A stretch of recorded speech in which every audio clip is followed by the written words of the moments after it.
He left her because she couldn't give him a child. For years later, he saw her with a little girl who had his eyes. Andrew Blake's home was immaculate, elegant, and empty. A sprawling estate overlooking the water, it had been designed to impress, to reflect power and precision, qualities Andrew was known for in every corner of the business world. Yet behind the flawless walls and curated furniture, there was a silence that clung to everything. It wasn't peace. It was absence. The kind that creeps into your bones when the person you once loved no longer walks through the door. He had left her, Celia, the woman who once painted colors into his monochrome life, 4 years ago. At the time, he told himself it was logical. They had tried everything to start a family. Doctors, specialists, procedures. Every month brought hope, followed by disappointment. Celia had suffered quietly, her smiles becoming rarer, her light dimming more each year. And Andrew, who thrived on solutions, couldn't fix it. He grew distant, restless, and bitter, not toward her, but toward the silence in the nursery that never held a child. The day he left, he didn't pack much. Just a suitcase and a few lines rehearsed like business strategy. "It's not your fault. I just can't live like this anymore." Celia didn't cry. She stood in the doorway, barefoot, her hair pulled back, paint smudged on her shirt, and said nothing. That silence haunted him more than any scream would have. Now, 4 years later, Andrew had everything he thought he wanted. His company had doubled in value.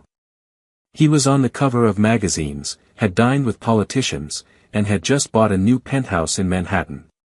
But when he came home each night, it was always to silence.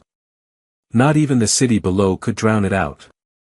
Sometimes he thought of her, where she might be, whether she still painted, if she ever regretted letting him go so easily. Other times, he told himself it didn't matter. He had made a choice, and he had built his empire without distraction. That should have been enough. But it wasn't. One evening, after another long day filled with strategy meetings and perfectly meaningless conversations, Andrew found himself driving without a destination. The car moved through quiet streets, passing shops and people and places that felt more alive than he had in weeks. He pulled over outside a small art gallery on a corner he didn't recognize. The windows were fogged, but through the glass he could make out soft lights and watercolor canvases hanging on the walls. Something pulled at him. He didn't go in, but he stared for a long time, until the clerk inside turned and caught his gaze. Embarrassed, he turned the key and drove off. He hadn't thought about Celia in weeks, not really. But that night, as he lay in bed staring at the ceiling, he saw her again. Not the woman in the gallery windows, but the one who used to fall asleep with paint on her fingers and hope in her heart. The one he had left behind when life didn't go according to plan. And for the first time in years, he wondered not just what she was doing, but whether she had ever forgiven him. The next morning, Andrew woke up restless, his mind replaying images he hadn't invited, Celia's face in the soft morning light, the quiet way she used to tilt her head when she was painting, the nervous way she would laugh when he caught her dancing barefoot in the kitchen. These memories came not like a flood, but like raindrops, small, cold, and impossible to ignore. He tried to push them away, like he always had, but something felt different this time. It was as if the part of him he buried with their marriage was finally clawing its way back to the surface. He didn't go to the office that morning. Instead, he sat in his car outside a coffee shop they used to visit years ago. It was still there, same awning, same chalkboard sign offering handwritten quotes with your latte. Back then, Celia had always smiled at the silly tradition. He remembered one she kept in her wallet for months, asterisk, some storms come to clear your path. Asterisk, she'd said it was about them. At the time, he had only half listened. Now he couldn't stop listening to the past. With a sudden impulse, he pulled out his phone and searched her name. Nothing concrete. No website, no recent exhibits. He scrolled further, then deeper into social media. After nearly 20 minutes, he found a tagged photo. It wasn't much, just a blurry snapshot of a community art fair, but there she was, standing in front of an easel, her hair longer now, her smile softer, more inward. She wasn't alone. In the corner of the photo, just visible at the edge of the frame, was a small hand gripping hers. Andrew stared at the photo for a long time. Something twisted deep in his chest. The girl, he could only assume it was a girl, was mostly out of the shot. But her presence was unmistakable. A child. He zoomed in instinctively, though the quality was poor. All he could see was dark, tousled hair and a soft pink sleeve. His mind raced, doing math without reason. Celia had been pregnant when he left. No, she couldn't have been. He would have known, wouldn't he? Unless she hadn't told him.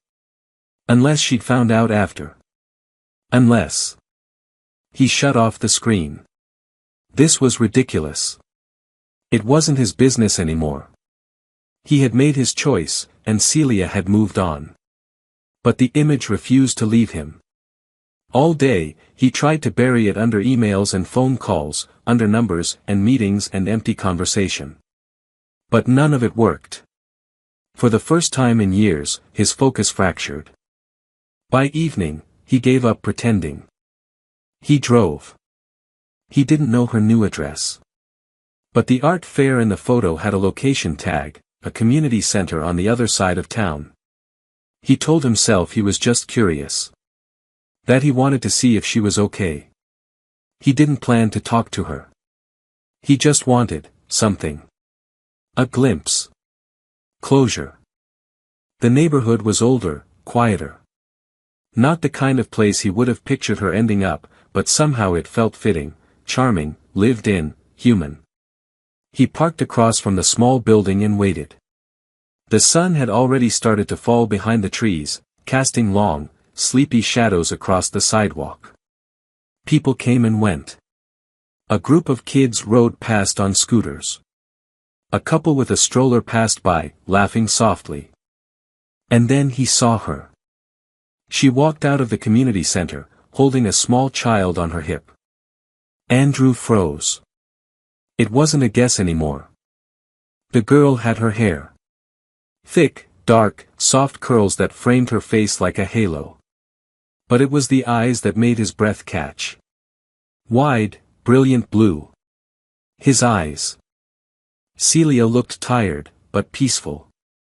She was dressed simply, jeans, a cardigan, a bag slung across her shoulder. She looked like someone who had stopped chasing and started living. The girl was talking excitedly, her small hand pointing at something across the street. Celia laughed, kissed the top of her head, and turned toward a nearby cafe. Andrew sat frozen behind the wheel, 1,000 thoughts crashing at once. He had questions. Too many. Why hadn't she told him? Why had she kept the child from him? Was it even possible? But beneath all that, deeper and quieter, was something else, guilt. He had left her. When she had been breaking, he had turned away. And now, she had built something beautiful without him. He didn't follow them into the cafe. He stayed in the car for nearly an hour after they disappeared inside, staring at the sidewalk, his heart a war zone. He thought he had moved on, believed he had chosen the life he wanted. But in that moment, watching his daughter's laughter bounce off the walls of the street, he realized he had walked away from more than a marriage. He had walked away from his family. And now he didn't know if he deserved to find a way back. The next morning, Andrew woke up with a tightness in his chest that no amount of coffee or logic could shake off. He had spent most of the night lying awake, staring at the ceiling, trying to convince himself that what he saw wasn't real, or that even if it was, it didn't matter anymore. But the more he tried to suppress it, the more his thoughts unraveled. The little girl's face kept appearing behind his eyelids, her blue eyes full of life and curiosity, so achingly familiar that it almost hurt to recall. There was no more denying it. He had a daughter. And he didn't even know her name. By midday, the pressure inside him had turned into a kind of restless determination. He couldn't go another day without answers.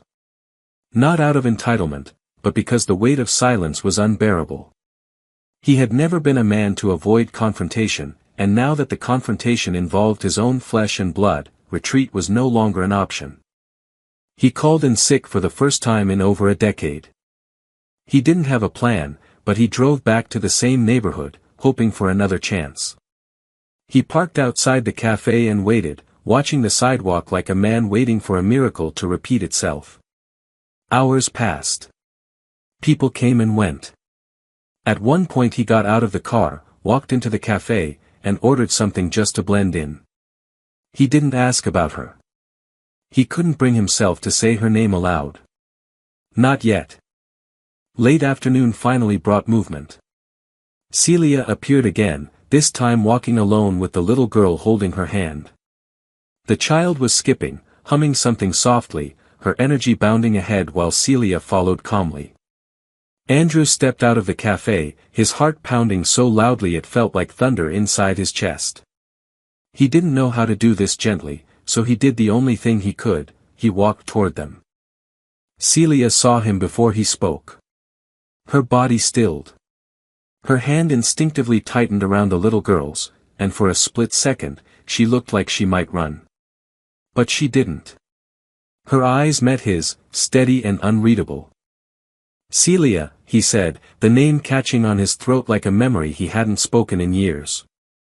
She stood still, not speaking. The child looked up at him curiously, then back at her mother. Hi, he added, softer now. I didn't mean to scare you. You're not scaring me, Celia said calmly. Just, surprising me.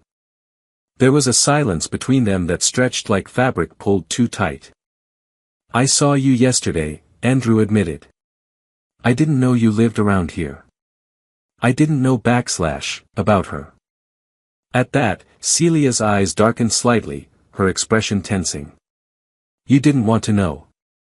You made that choice a long time ago. He winced. I didn't know you were pregnant when I left. If I had. If you had, she interrupted, her voice quiet but firm, would you have stayed out of guilt or love? That question hit him harder than he expected. He opened his mouth but couldn't find the words. The little girl looked up again, tugged gently on Celia's hand, and whispered something. Celia bent down and nodded before turning back to Andrew. This is Lily, she said at last. She's 3.5. She loves coloring, strawberry ice cream, and asking 10 questions in one breath. And no, she doesn't know who you are. Andrew's throat tightened. He knelt down slowly, careful not to overwhelm the girl, and offered a soft smile. Hi, Lily, he said gently. She blinked at him, tilting her head slightly. Are you Mommy's friend? He glanced up at Celia, who gave no answer, then looked back at Lily and said, I'd like to be. Lily smiled shyly, then hid behind her mother's legs. Celia let out a long sigh. What are you doing here, Andrew? I don't know how to answer that in a way that doesn't sound selfish, he admitted. I just saw you, and everything inside me shifted. I didn't come to demand anything. I came because I lost something I didn't even know I had, and I can't ignore that now. She looked at him for a long time, her face unreadable. Then she said, I don't know what you expect. I don't expect anything, he said. I'm not here to rewrite history. I want to know her. I want to know you again. If you'll let me. Celia didn't answer right away. Instead, she looked down at Lily, who was now twirling the edge of her dress and humming. Then she looked back up at him and said quietly, we go to the park every Saturday morning. If you want to come, you can. Andrew felt something inside him break open, something buried and forgotten, now suddenly breathing again. He nodded slowly, overwhelmed by the quiet permission in her voice. Thank you, he whispered. Celia gave a small, guarded nod, took Lily's hand, and turned to go. Andrew watched them walk away, the little girl bouncing along the pavement, and he realized that in all his years of chasing fortune and legacy, nothing had ever mattered more than the chance he had just been given. And this time, he wasn't going to run. Saturday morning arrived with a soft breeze and pale sunlight warming the sidewalks. Andrew was already awake before dawn, pacing his penthouse apartment as the city stirred to life below him. He hadn't felt this unsettled in years, not before a merger, not even before testifying in front of a Federal Trade Commission. This was different. This was personal. He had spent the entire week rehearsing what he might say, imagining different outcomes, preparing himself for rejection, confusion, even anger. What he hadn't prepared for was the weight of hope pressing so heavily on his chest. He arrived early at the park, dressed casually, something rare for him. A navy polo shirt, jeans, clean sneakers. He'd stood in front of the mirror twice, debating whether he looked approachable or like a man pretending to be someone he wasn't. In the end, he chose honesty. Let her see him as he was. A man who had made mistakes. A man who, despite all his success, had no idea how to fix what he had broken. The park was quiet, mostly filled with joggers and a few parents pushing strollers. He sat on a bench near the playground, watching the morning come to life. It wasn't long before he saw them, Celia and Lily, walking hand in hand down the path. Celia wore a simple gray sweater and light blue jeans. Her hair was pulled into a loose braid. Lily was in a soft yellow dress with tiny flowers embroidered along the hem, holding a small stuffed fox in one hand and skipping slightly with each step. Andrew stood as they approached, uncertain whether to smile or stay neutral. Celia gave him a short nod, polite but cautious. Lily didn't say anything at first. She looked at him curiously, clutching her fox a little tighter. "I told her you might be here," Celia said. "I didn't tell her who you were." "That's okay," he said. "I wouldn't even know how to explain it." There was an awkward pause, then Celia gestured toward the playground. "She usually starts with the swings." "Can I push her?" he asked, unsure if he was overstepping. Celia looked at Lily. "Do you want Mr. Andrew to push you?" Lily considered this for a moment, then nodded slowly. "Only a little high," she said solemnly. Andrew smiled, following her to the swing set. He gently helped her into the seat, his hand surprisingly steady. It had been decades since he'd pushed a swing, but the motion came back naturally. With each push, Lily giggled louder, the kind of laugh that shook something loose inside him. Joy, real and messy and unfiltered. Celia stood nearby, watching them with folded arms. Not cold, but not relaxed either. Andrew knew she was still measuring him, weighing whether his return was genuine or convenient. And she had every right to. After a few minutes, Lily asked to get down. She ran off to the sandbox, and Andrew joined Celia on the bench. "I didn't expect her to warm up to me so quickly," he said. "She's open," Celia replied. "But she's not naive. She picks up on more than people think." "I don't want to confuse her," Andrew said quietly. "I don't want to confuse you." Celia looked straight ahead, her voice measured. "Then be honest. Don't promise more than you can give." "I'm not here to make promises I can't keep," he said. "But I want to try. I want to be in her life, even if it's slowly." "You left," she said bluntly.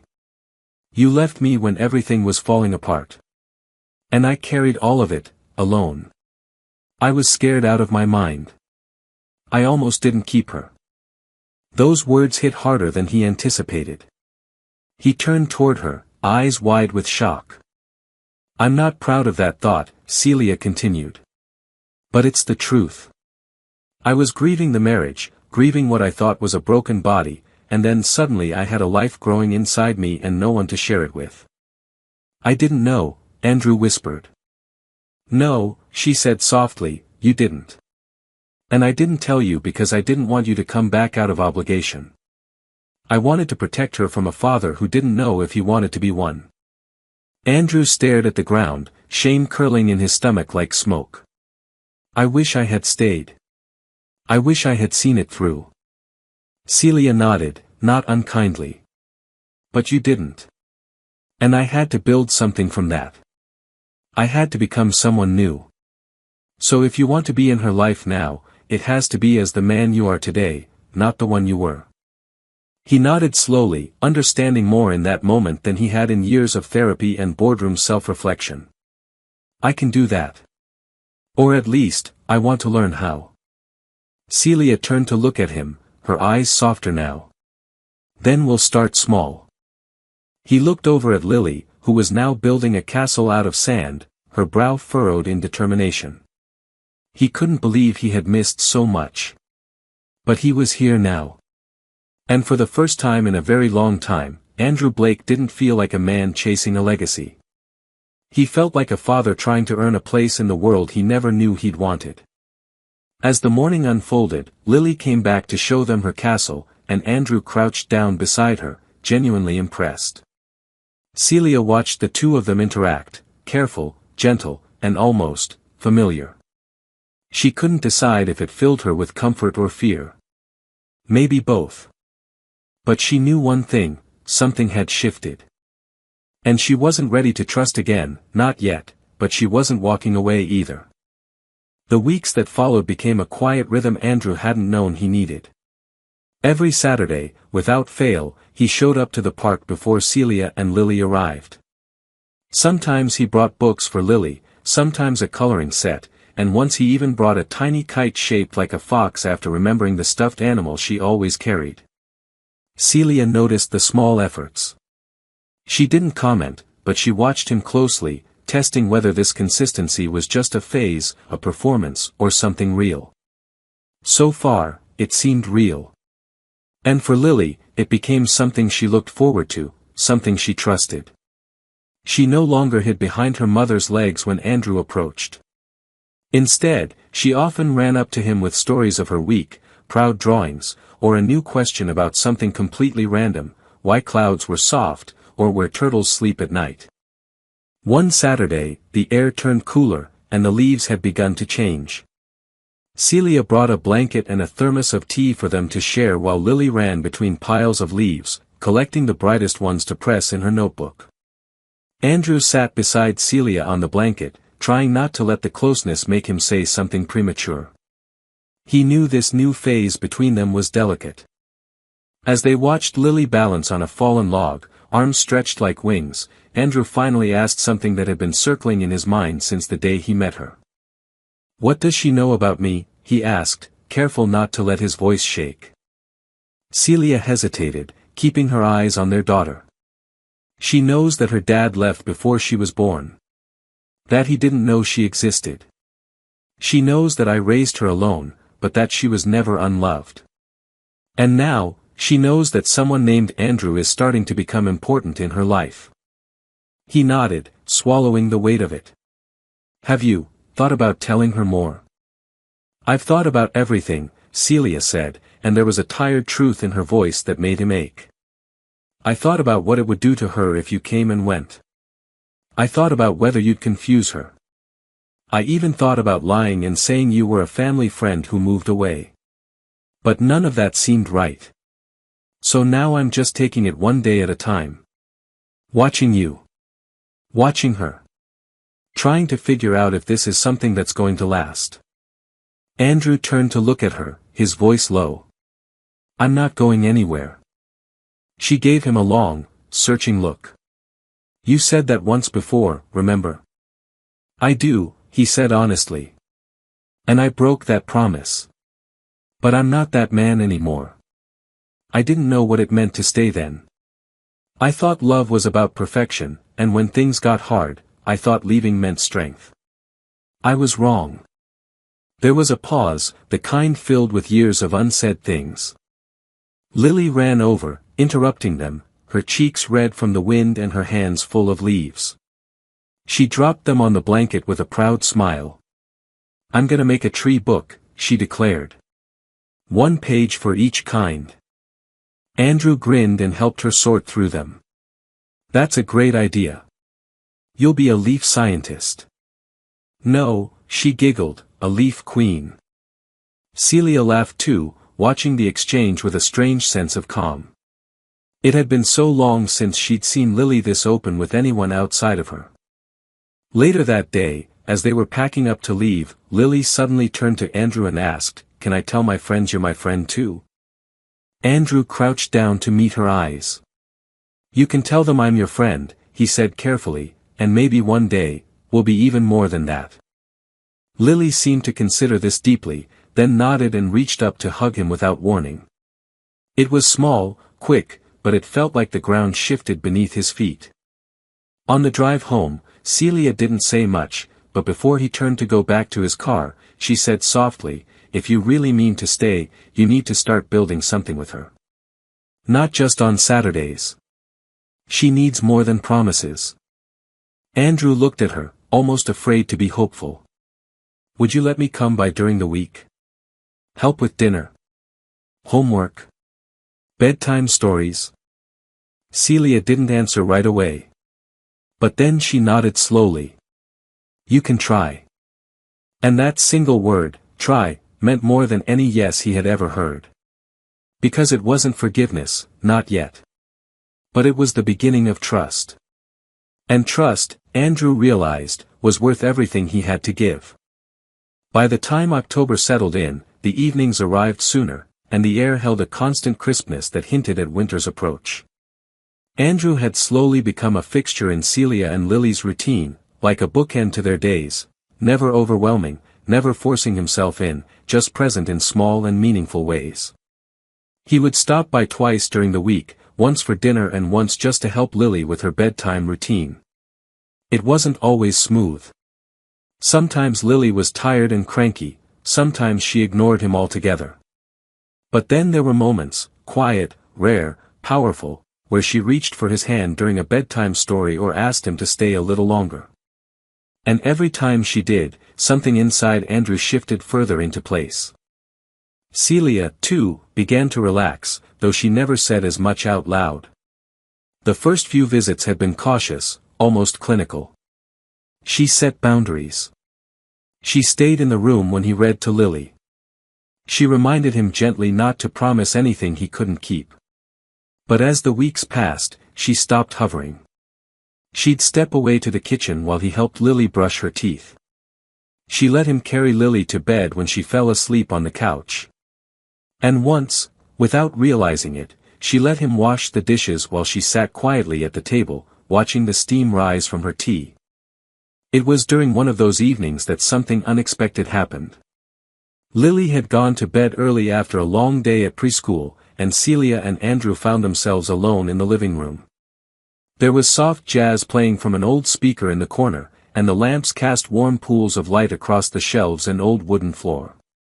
Celia curled up in her armchair, a blanket around her legs, while Andrew sat on the edge of the couch, a mug of tea in his hand. They talked more freely now.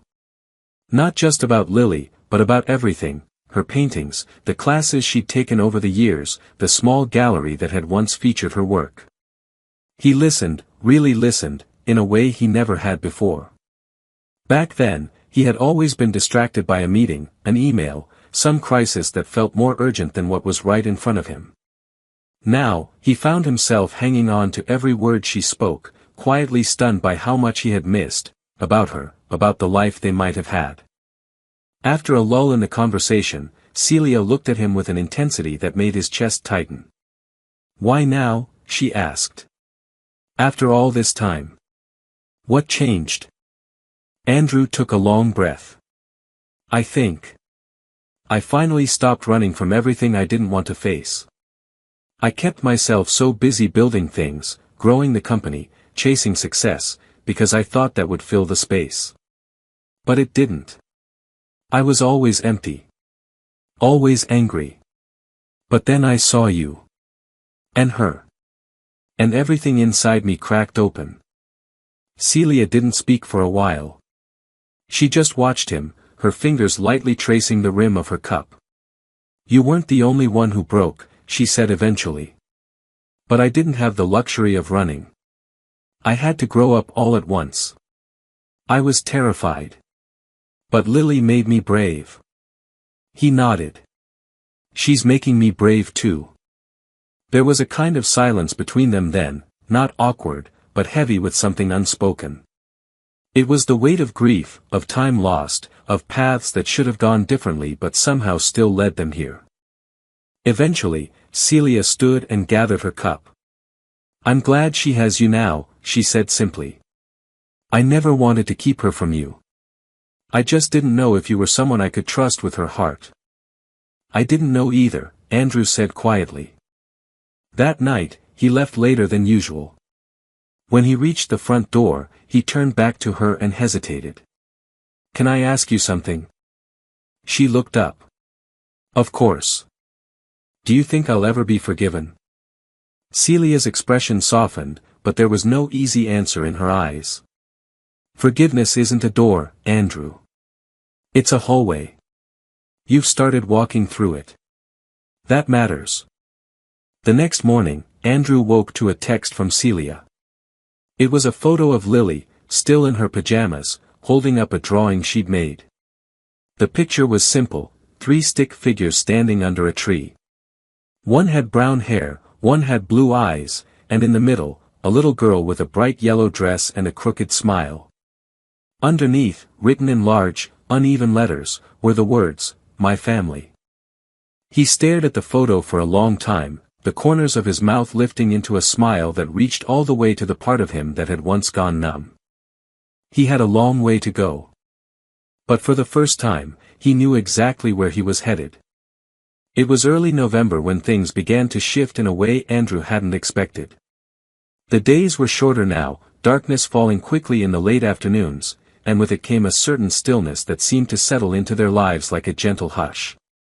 Lily had started asking more questions, about the past, about where Andrew lived, about why he hadn't always been there. She wasn't accusatory.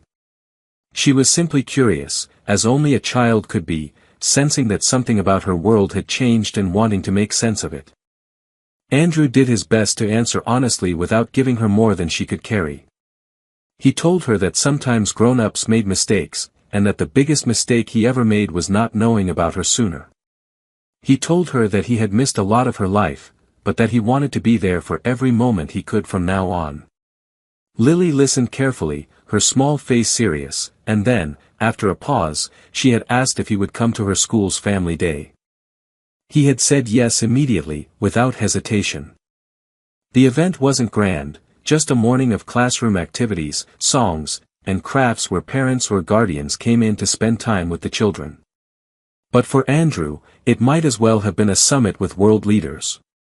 He had spent his entire life in rooms of power, yet none had made his palms sweat the way the idea of sitting in a circle with preschoolers did.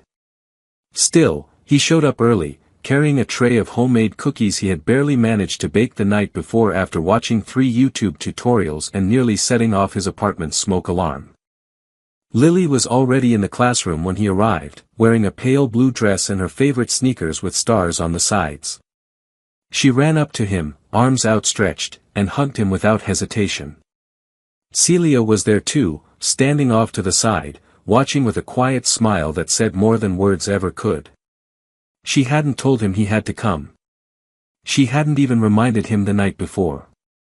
But when she saw him standing in that brightly colored room, holding his uneven cookies and nervously straightening his sleeves, something in her softened even more. During the event, Lily proudly introduced Andrew as her special person. When one of the other children asked if he was her dad, she hesitated only a second before saying, "Yes. He's my daddy now." Andrew's heart clenched at those words, the finality of them, the unquestioning acceptance. Celia had looked over when she heard it, her expression unreadable for a moment before she gave him the slightest nod. Not permission exactly, but acknowledgement. Later that afternoon, back at Celia's apartment, the 3 of them sat on the living room floor, surrounded by craft paper and glue sticks, admiring the drawings Lily had brought home. There was one she had made that day, a picture of a house, a sun, and 3 people standing hand in hand. Celia had long hair, Andrew had tall shoulders and blue eyes, and Lily stood between them, her smile big and her crayon crown slightly crooked. "I want us all to live together someday," Lily said casually as she colored in the grass. So I don't have to say goodbye at bedtime. Neither Andrew nor Celia responded right away. The moment was too fragile, too real. Andrew looked at Celia, uncertain what he was allowed to hope for. He didn't want to rush anything. But he also didn't want to pretend he didn't long for that too. That evening, after Lily had fallen asleep, he lingered a little longer than usual. Celia walked him to the door as always, but this time she didn't open it right away. Instead, she leaned against the wall, arms crossed, her gaze meeting his. "She's starting to expect you," she said softly. "It's no longer a surprise when you show up. It's part of her world now." "I know," he replied. "That's what I want." "And what if something happens? What if you get scared again? What if your life pulls you back into that world of meetings and travel and late nights?" "I've already stepped out of that world," Andrew said, his voice steady. "I've turned down projects. I've started saying no. And for the first time, it doesn't feel like I'm losing anything. It feels like I'm finally building something real." Celia watched him for a long moment before nodding. "She's not the only one who's starting to expect you." That admission, small as it was, hit him like a wave. He didn't kiss her that night. He didn't ask to stay. But when he left, he walked away with a hope he hadn't dared to hold before. The hallway to forgiveness, as Celia had once called it, was long. But step by step, he was moving forward. Not with words or promises, but with presence. With proof. And sometimes, that was the bravest kind of love there was. Winter came quietly that year, blanketing the city in soft gray skies and a hush that seemed to wrap itself around everything. For the first time in years, Andrew found the cold comforting rather than isolating. There was something peaceful about the way the world slowed down, how people leaned into warmth, into each other. His life, once filled with noise and motion, had become something simpler, measured not in profits or deadlines, but in bedtime stories, warm dinners, and unexpected moments of laughter. He had started spending evenings at Celia's more regularly, helping with Lily's nighttime routine, sometimes cooking, sometimes just being present. At first, it had felt like visiting someone else's life, beautiful, but temporary. Now, it was beginning to feel like his own. There was a mug with his name on it in the cupboard. Lily had drawn his face next to hers on the family calendar. And Celia no longer stood between him and the stove when he cooked. It wasn't dramatic. It was the slow, almost imperceptible unfolding of trust. One night, just before Christmas, Lily fell asleep curled between them on the couch after watching a holiday movie, her fingers still sticky with melted marshmallows. Celia looked over at Andrew, her eyes tired but soft, and whispered, "She calls you Dad when I'm not around. She says it like it's always been true." Andrew couldn't speak for a moment. He simply looked at the small, sleeping figure between them and felt something settle in his chest that had been restless for so long, peace, purpose, and something close to redemption. As the year came to a close, so did many of the questions that had once haunted them. Celia no longer held herself back from small touches, her hand brushing against his when passing him a dish, her shoulder leaning into his on cold evenings. And Andrew no longer walked into her home with hesitation. He brought groceries without being asked. He fixed the broken light in the hallway without making it a grand gesture. It was these quiet acts that made Celia begin to believe him. Not because he said the right things, but because he had learned to show up without needing to be praised for it. On New Year's Eve, Celia invited him to stay for the night. It wasn't romantic, not in the traditional sense. She simply said, "You're part of this now. If you're tired, stay." He nodded, and that night he tucked Lily into bed, kissed her forehead, and whispered, "Happy New Year, sweetheart," before returning to the living room, where Celia waited in her robe, a cup of tea in her hands. They didn't talk about the past that night. They didn't dissect what had gone wrong or weigh the pain against what they had now. They just sat side by side, watching the fireworks bloom quietly in the distance through the frosted window. And when midnight came, he turned to her, not with grand intentions or carefully crafted words, but with honesty. "I don't know where we're going from here," he said. "But I know I never want to go back." Celia looked at him, then leaned in gently, resting her head against his shoulder. "Then don't," she whispered. "Just stay." And so he did. By spring, he had quietly moved into the spare room. Lily was the one who declared it Daddy's room before either of the adults had discussed it aloud. They let her lead the way.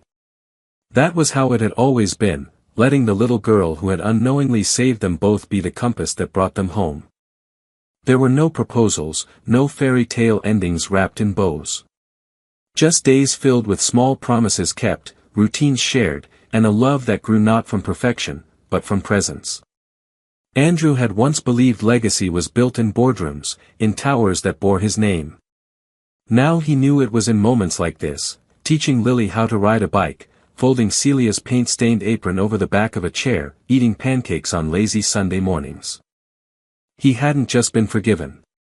He had been transformed. Not by words, but by the relentless, daily act of showing up. And that, he realized, was what love really was. Not grand. Not sudden. But steady. A second chance, given freely, earned fully. A story rewritten, one page at a time.